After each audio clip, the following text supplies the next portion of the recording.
Ma sœur me fait comprendre que pendant la période que je n'étais pas là, ils vivaient véritablement leur amour.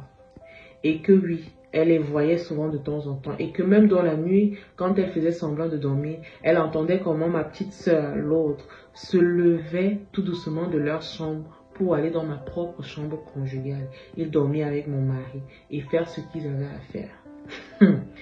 Elle me disait à quel point elle était choquée de voir comment ils s'amourachaient discrètement sans savoir qu'elle les regardait. Ils allaient au travail ensemble comme un couple. Ils revenaient le soir comme un couple. Ils mangeaient à table. Moi aussi, c'est ce que ma soeur me dit. Elle mangeait à table, mais ça se voyait qu'ils mangeaient à table comme un couple. Les missions que mon mari a enchaînées après mon accouchement, ça m'étonnait. Il était tout le temps parti en mission. Je tiens à préciser que l'homme avec qui je vivais, je l'aimais tellement que je n'arrivais pas à croire qu'il pouvait me tromper. Quand ma soeur m'a fait part de ça, je n'ai pas directement cru. Parce que je me disais, c'est sûrement un montage, c'est sûrement quelque chose de pas vrai. J'ai tellement voulu que ce ne soit pas vrai. J'ai appelé mon grand frère, il m'a dit, c'est de ça dont je te parlais depuis. Mais vu que tu ne sais pas lire entre les lignes, j'ai préféré que les choses éclatent. C'est pour ça que tu vois qu'il y a toutes ces tensions qu'il y a entre nous trois. Parce que moi, je suis au courant de la relation depuis pratiquement un an. Je découvre que mon frère est au courant que mon mari couche avec ma soeur depuis un an. Un an, jour pour jour. Ma petite soeur qui vit dans la même maison avec moi est au courant que mon mari couche avec mon autre petite soeur depuis pratiquement 6 mois. Ma mère est au courant de cette relation depuis pratiquement un an. C'est-à-dire que quand mon mari n'était pas chez moi, il était chez ma mère en train de manger avec ma petite soeur. Ils allaient en week-end ensemble. Les soi-disant missions, c'était les week-ends avec elle. Mon mari, l'homme avec qui je fais ma vie, l'homme que j'ai choisi pour toute la vie, me trompait avec ma propre petite sœur, au point où elle attendait un enfant de lui. Je décide de confronter mon mari, il l'avoue effectivement, et il me fait comprendre qu'il ne peut pas se séparer d'elle, car il est véritablement amoureux d'elle aussi. De la même manière qu'il m'aime, c'est de la même manière qu'il l'aime. Je décide d'appeler la famille, je fais asseoir tout le monde, j'explique la situation. Ma mère me dit, je fais trop de drama.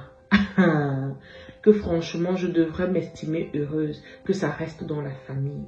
Hey, il y a les mères ici dehors que je ne vais jamais comprendre en fait. Ta fille te fait comprendre que ton autre fille sort avec son mari. Tu lui dis qu'elle devrait être fière que ça reste en famille. Choquée. J'étais tellement choquée cette histoire. J'ai perdu au total 10 kilos en un mois. J'avais perdu 10 kilos. Les kilos que je cherchais tellement à perdre quand j'avais accouché, je les ai perdus. Je me suis retrouvée en train de faire une dépression. Après que j'ai été au courant de la relation, il a commencé à s'afficher avec elle un peu partout. On les voyait partout en ville. Ils vivaient leur relation. Ma petite sœur postait mon mari sur les statuts.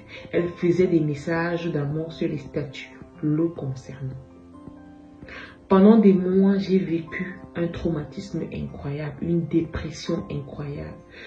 Personne, je dis bien personne de ma famille ne m'a soutenue face à cette situation. Je l'ai supportée, je l'ai subie seule.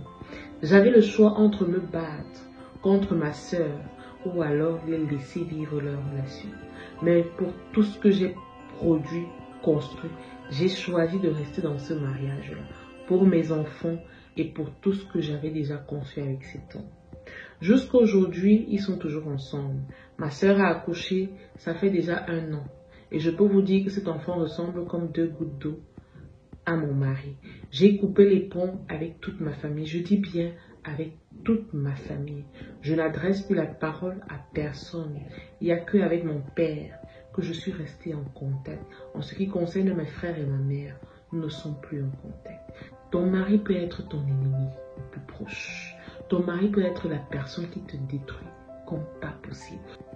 Nous, en Afrique, on nous a fait croire que le mariage est un gage de réussite. Lorsque tu es marié, la société te respecte. Lorsque tu es l'épouse X, les gens te regardent d'une autre façon. Mais ça sert à quoi d'être l'épouse X si tu n'es pas heureuse dans ton foyer en tant que tel? Le plus triste pour moi est de voir à quel point les gens sont sans scrupules. Ah oui, les gens sont sans scrupules. Mon mari qui ne se gêne pas, il vit sa vie, il est tranquille. Il est parfois avec moi, parfois avec elle. Il est fier de dire aux gens qu'il a épousé 2 sœurs. Ah oui, là c'est l'ego de l'homme qui parle. Jusqu'ici, il n'a jamais demandé le divorce, je ne sais pas pourquoi. Je me disais qu'il allait demander le divorce et peut-être se marier en tant que polygame, mais jusqu'ici, rien du tout. Ce qui va se passer, c'est qu'il ne va jamais épouser ta sœur. Ils vont rester en couple, il va rester avec toi, il va continuer à vivre sa meilleure vie. Les personnes qui vont souffrir dans cette situation, ce sont les enfants et c'est beaucoup plus toi. Parce que tu aimes ton mari plus que tout au monde. Tu n'es pas prête à te séparer de lui. Alors tu vas subir de cette relation-là. Lorsqu'il y a rivalité entre des sœurs ou des frères, ça veut dire que quelque part, la mère ou les parents n'ont pas bien fait leur boulot en ce qui concerne la fraternité, la solidarité et l'amour entre frères. Il est important de toujours établir les bases, de faire comprendre à vos enfants qu'ils sont sortis de votre ventre, qu'ils sont du même sang et qu'ils se doivent d'être solidaires, de s'encourager et de se soutenir dans les bons comme dans les mauvais moments. Vous devez prôner l'amour entre vos enfants. C'est important pour que vos enfants ne se retrouvent pas dans des situations pareilles.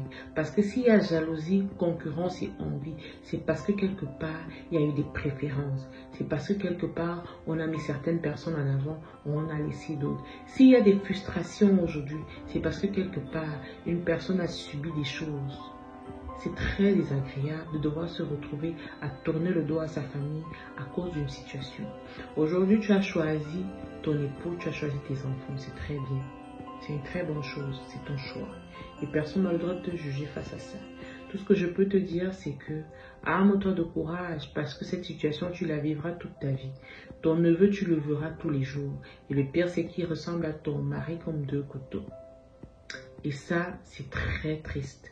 Tu vas devoir surveiller ta santé, que ce soit mentale, que ce soit psychologique. Tu dois devoir faire attention à tout ce que tu fais. Parce qu'un AVC arrive très vite. Très, très vite.